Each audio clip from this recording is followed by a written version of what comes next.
Selamat pagi pemirsa, saya Maria Hutasoit akan menemani Anda dengan beragam informasi terkini di antaranya. 20 lebih balita di Nias Utara dirawat akibat diare. Pemko Medan target respon damkar di bawah 15 menit. Petugas lapas narkotika kelas 2A Pematang Siantar ikuti vaksinasi COVID-19. Selain cuplikan berita tadi, kami juga akan menghadirkan beragam informasi lainnya. Pemirsa, kita jelang sumut hari ini pagi selengkapnya.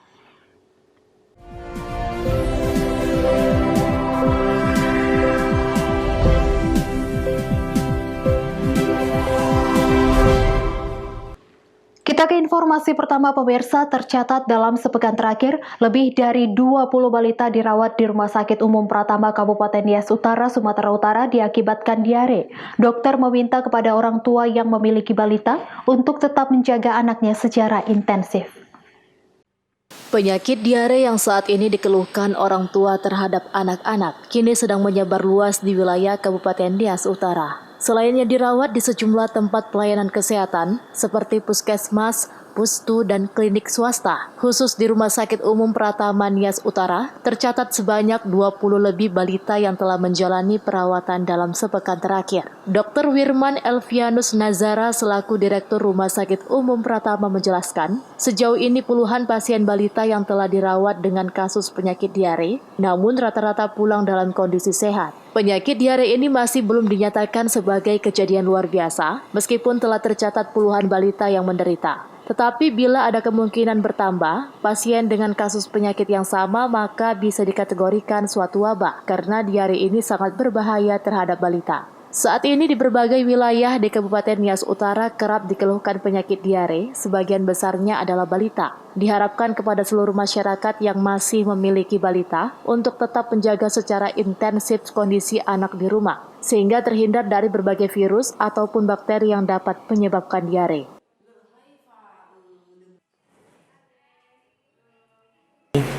Telah merawat pasien diare kurang lebih dalam 1 bulan ini hampir 18 ke 20 orang. Dokter yang menangani itu datang dengan keluhan sudah dehidrasi, sudah pucat, mual muntah, dan dalam beberapa hari atau setelah kami melakukan penanganan mungkin itu akan baik. Hanya saja kami berpesan atau ada satu permintaan, kalau boleh kita dari pihak keluarga atau pasien jangan membiarkan anak kita diare sampai 2-3 hari baru dibawa ke pelayanan ke vaskes atau pelayanan kesehatan. Haugo Manuzega melaporkan untuk Evarina TV. Informasi selanjutnya pemirsa, musim kemarau, Polres Labuhan Batu gelar apel pencegahan kebakaran hutan. Dalam apel tersebut, polisi mengimbau kepada perusahaan, perkebunan, dan warga untuk tidak membuka lahan dengan cara membakar, dikarenakan dapat menimbulkan bencana. Kepolisian Resor Labuhan Batu menggelar apel gabungan penanganan pencegahan kebakaran hutan dan lahan atau Karhutla dan bencana alam bersama unsur Forkopimda di 3 kabupaten di Labuhan Batu yang digelar di halaman Mapolres setempat Jalan MH Tamrin, Rantau Prapat, Sumatera Utara.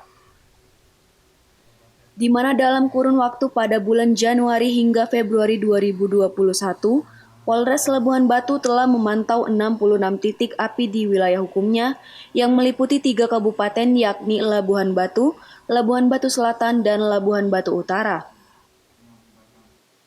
Kapolres Labuhan Batu AKBP Denny Kurniawan mengajak kepada seluruh stakeholder pimpinan perkebunan baik pemerintah maupun swasta untuk bisa merespon cepat jika ditemukan titik api di wilayah masing-masing, serta mengajak masyarakat untuk memahami bahaya dari karhutla dan tindakan hukum yang diterima apabila melakukan pembakaran hutan dan lahan. Untuk bulan Januari dengan Februari, berdasarkan aplikasi Lancang Kuning sudah ada 66 titik api yang ada di wilayah Labuhan Batu Raya. Dan alhamdulillah 66 titik api itu bisa kita padamkan. Himbauan kepada masyarakat ya untuk tidak melakukan kegiatan-kegiatan yang berpotensi menimbulkan api. Ya. Undang-undangnya sudah jelas, ya. baik pada pelaku perorangan maupun korporasi yang melakukan pembakaran terhadap hutan dan lahan. Ya.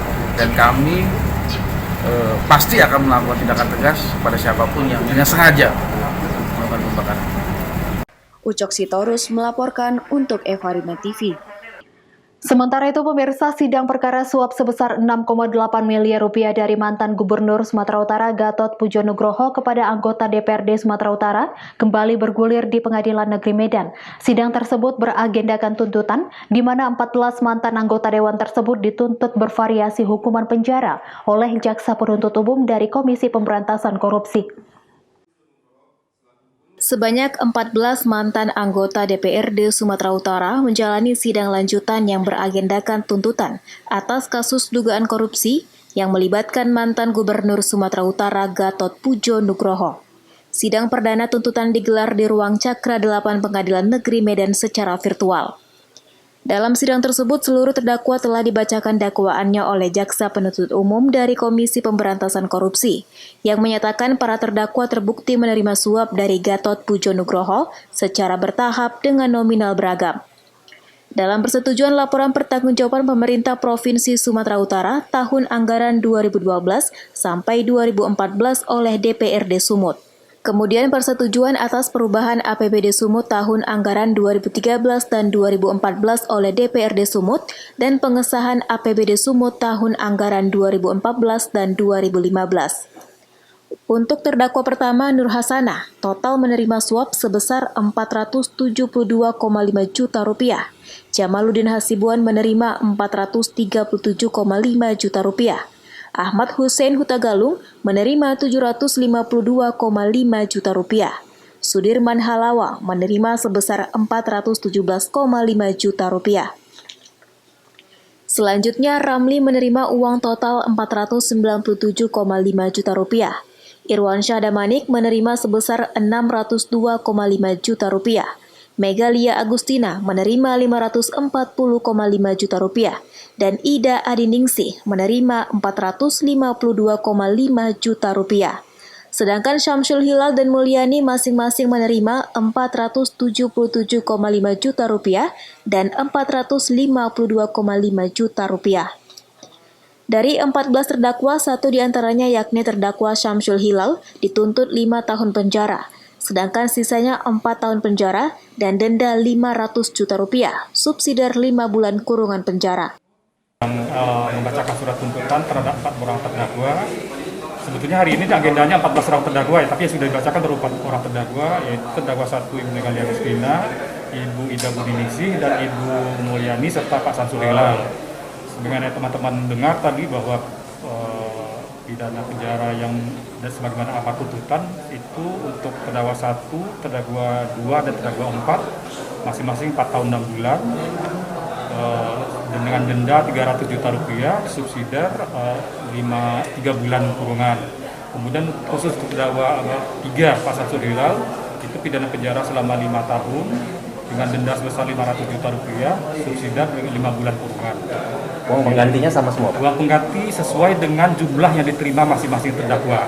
Subsidiar sama 1 tahun 6 bulan. Wahyu Pratama melaporkan untuk Evarina TV. Sumut hari ini masih akan kembali sesaat lagi, tetaplah bersama kami.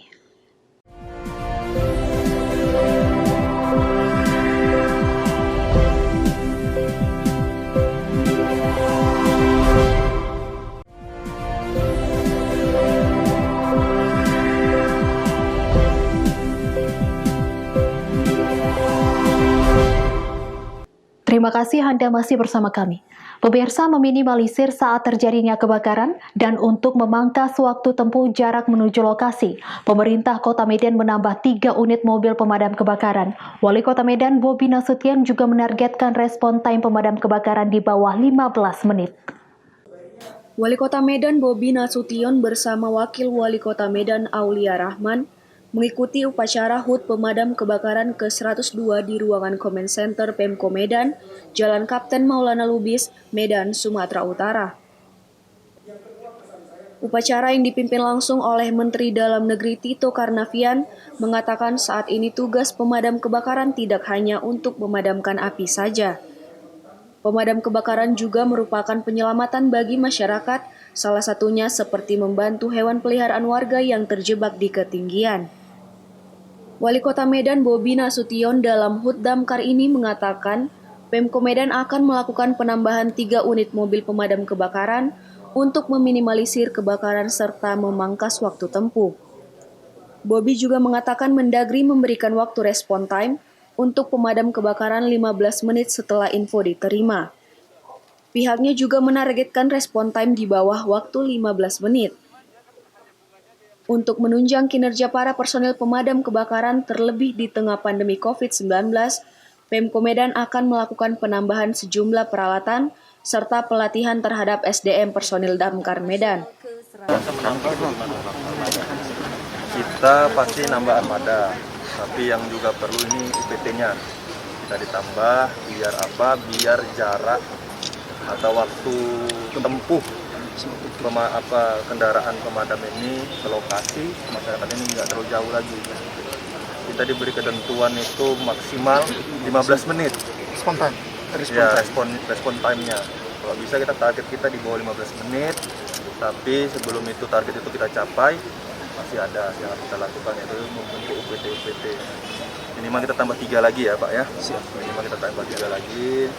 Tadi juga instruksi dari Bapak Mendagri untuk memberi perhatian khusus karena sekarang pemadam kebakaran bukan hanya mengurusi untuk memadamkan api, tapi keselamatan juga itu juga harus diperhatikan. Dan menunjang kondisi hari ini masa pandemi COVID, tadi diinstruksikan juga kita harus bisa beradaptasi dengan kondisi sekarang, begitu juga dengan peralatan dan tenaga semuanya, tenaga pemadam kebakaran harus kita personilnya harus kita beri pelatihan ke depan. Daniel Pekwali melaporkan untuk Evarina TV. Informasi berikutnya pemirsa, sejak vaksinasi COVID-19 perdana di Kota Medan digelar, sampai saat ini proses vaksinasi terus berjalan. Dinas Kesehatan Kota Medan telah mendata lebih dari 38.000 tenaga kesehatan di Kota Medan telah disuntikan vaksin. Namun beberapa di antaranya masih ada yang belum divaksin dikarenakan belum teregistrasi. Sebanyak 38.160 tenaga kesehatan di Kota Medan telah mengikuti vaksinasi di tahap pertama penyuntikan vaksin pada garda terdepan penanganan COVID-19 untuk Kota Medan sekitarnya. Selama proses vaksinasi, terdapat 2 sektor yang menjadi fokus utama Satgas Penanganan COVID-19 Kota Medan, yakni pertumbuhan ekonomi dan penekanan penyebaran COVID-19. Saat ini pertumbuhan ekonomi di Sumatera Utara, khususnya di Kota Medan, menjadi lebih baik dari kota lainnya. Namun belum membaik untuk mengendalikan penyebaran COVID-19. Di mana setiap harinya pasien positif di Kota Medan masih terus bertambah. Juru bicara penanganan COVID-19 Kota Medan, Mandohar Tambunan menyebutkan bahwa vaksin ini memberikan dampak yang cukup berarti dalam upaya mengendalikan penyebaran COVID-19, terutama kepada tenaga kesehatan. Ia menargetkan seluruh nakes di Kota Medan sudah disuntikan agar bisa mencapai herd immunity atau kekebalan kelompok yang betul-betul maksimal. Sebelumnya juga secara serentak, pihak Dinas Kesehatan Kota Medan telah menyuntikan vaksinasi pada pelayanan publik seperti jurnalis, pedagang, dan supir angkutan umum di beberapa pasar dan terminal di Kota Medan. Dengan baik ya. Cuman dalam berjalan dengan baik itu bukan berarti dia cepat, enggak ya. Masih ada beberapa masalah di lapangan. Ya memang tertangani. Ya contoh seperti untuk pemberian vaksin tahap pertama untuk para nakes. Ya itu yang tadinya untuk nakes itu udah kita lihat ya jumlah terakhir pemberiannya itu seharusnya semua itu akan diberikan total vaksin itu sesuai yang kita terima itu sekitar 38.160 vial ya. 38.160 vial itu harusnya sudah sudah terberikan semua ya. Cuman mungkin masih ada yang tertinggal terutama yang bagi vaksin kedua ya. Dan masih ada juga masih mendaftar teman-teman kita nakes itu ya. Ada alasannya karena mungkin dia tidak mendaftar, ada alasannya karena tidak ada terdata. Sementara jauh hari kita sudah edukasi, sudah kita sosialisasi semua untuk ikut ya, berpartisipasi dan berdedikasi untuk mendapatkan vaksin COVID. Tapi masih ada juga Bahkan kita sampai salah satu yang kita buat adalah vaksin massal di USU. Nah, itu adalah salah satu untuk menarik semua teman-teman nakes supaya terpapar semua dengan vaksin. Itu dia. Wahyu Pratama melaporkan untuk Evarina TV. Pemirsa, SMA Negeri 3 Medan dibantu dengan mahasiswa koas Fakultas Kedokteran Universitas Sumatera Utara menggelar swab test gratis kepada seluruh siswa. Hal ini dilakukan guna pencegahan penyebaran COVID-19 jelang perencanaan dibukanya sekolah pada Juli 2021 mendatang. Beginilah antusias para siswa Sekolah Menengah Atas Negeri 3 Medan dalam mengikuti swab tes antigen. Tampak beberapa petugas dari mahasiswa koas Fakultas Kedokteran Universitas Sumatera Utara melakukan pengambilan sampel yang diikuti para siswa maupun guru secara bergiliran. Wakil Kepala SMA Negeri 3 Medan, Siti Zulfa mengungkapkan bahwa swab tes antigen ini diikuti oleh seluruh siswa dan guru, guna mengetahui kondisi kesehatan dari serangan COVID-19 di lingkungan sekolah. Perencanaan dari pemerintah memastikan sekolah tatap muka akan dimulai pada Juli mendatang, yang akan direalisasikan usai guru, dosen, dan para tenaga pendidik selesai mendapat vaksinasi COVID-19. Presiden Republik Indonesia Joko Widodo telah menargetkan vaksinasi terhadap 5,7 juta guru menjadi tonggak awal sekolah dibuka di masa pandemi. Dapat penawaran dari PEMA ini kan tujuannya kita waktu itu pada itu dapat kesempatan para mau masuk sekolah itu ya. Jadi kita lakukan lah, ternyata memang karena kondisi pandemiknya masih belum ini, sekolah masih tetap dalam keadaan daring. Jadi swab ini kita lakukan ini sebenarnya untuk screening lanjutan follow up setelah swab pertama itu, apakah ada peningkatan atau memang sudah ada penurunan. Dan juga ya kalau memang sudah dilakukan secara berkala gini kan kita bisa tahu nanti untuk bulan Juli nanti mana tahu kita buka sekolah kan, insya Allah ini sudah bisa menjadi data yang akurat buat kita, itu sih.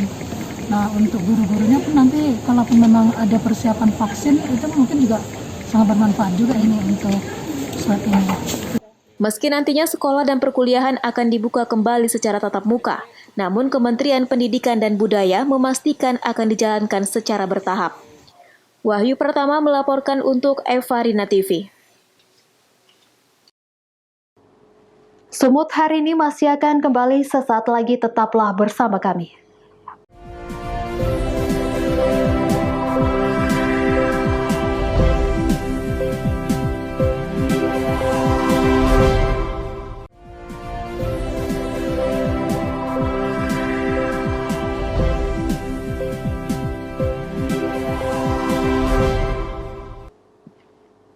Terima kasih Anda masih bersama kami. Pemirsa, sebanyak 62 orang petugas Lembaga Pemasyarakatan Narkotika kelas 2A Pematang Siantar menerima vaksinasi tahap 2 untuk pelayanan publik. Dengan adanya vaksinasi ini, diharapkan dapat mencegah terjadinya penyebaran COVID-19 di lingkungan lapas.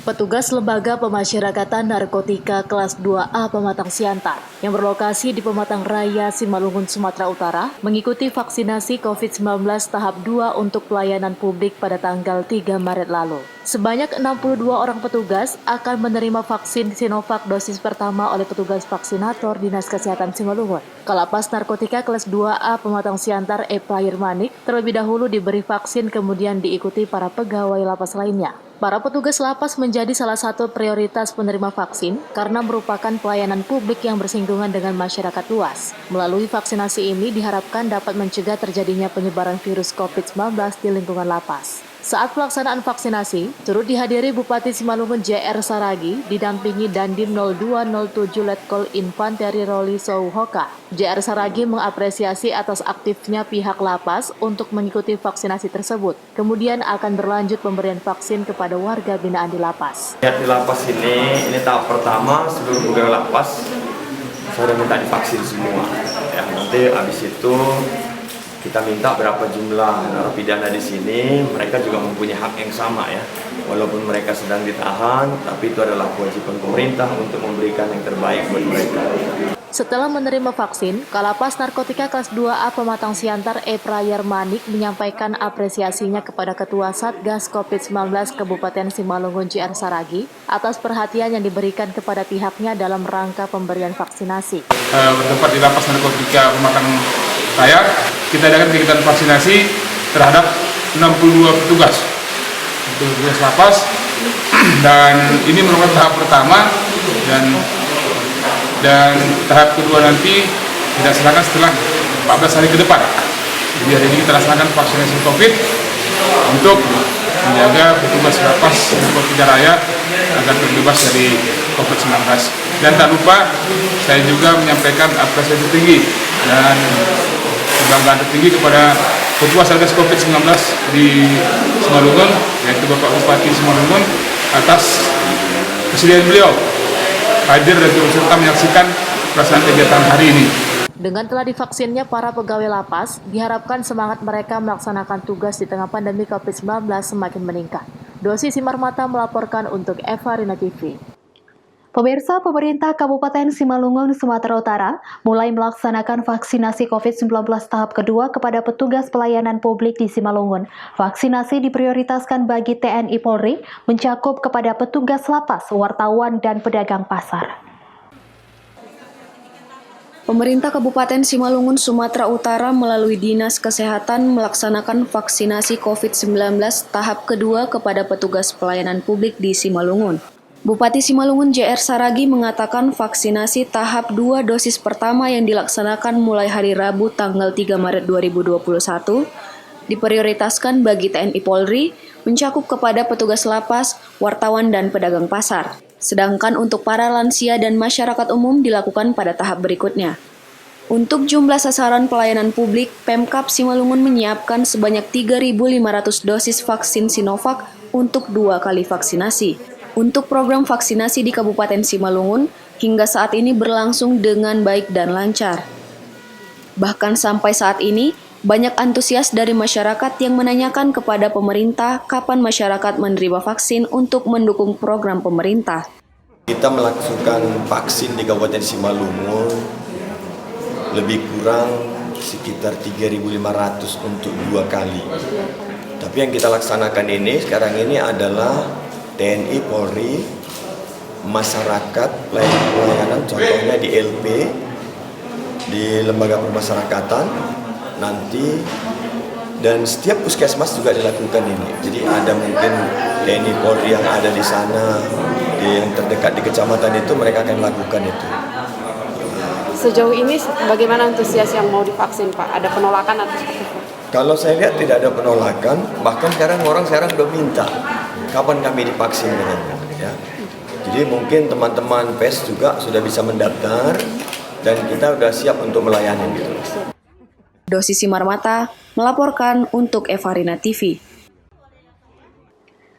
Pemirsa, demikianlah rangkuman informasi dalam Sumut hari ini pagi. Saya Maria Hutasoid mewakili kerabat kerja yang bertugas pamit undur diri. Terima kasih dan sampai jumpa.